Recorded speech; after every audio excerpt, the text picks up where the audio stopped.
I will leave a parts list in the description.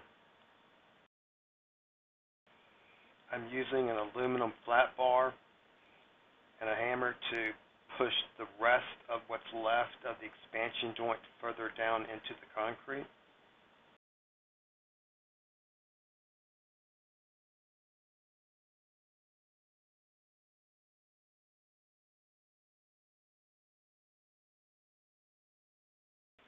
The 3/4 inch tubing that I'm using is too large for the expansion joint, so I'm using a hammer to slightly deform it so it can fit down inside the concrete.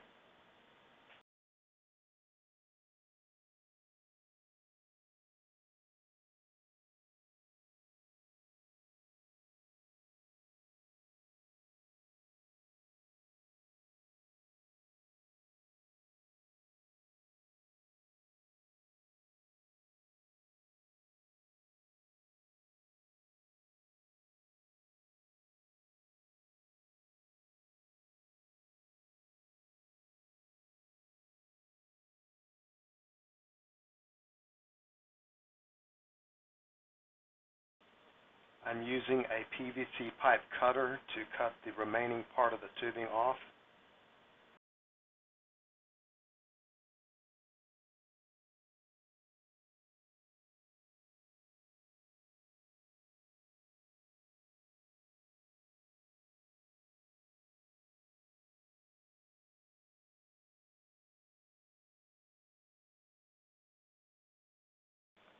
I'm using the aluminum flat bar to press it slightly back into the concrete.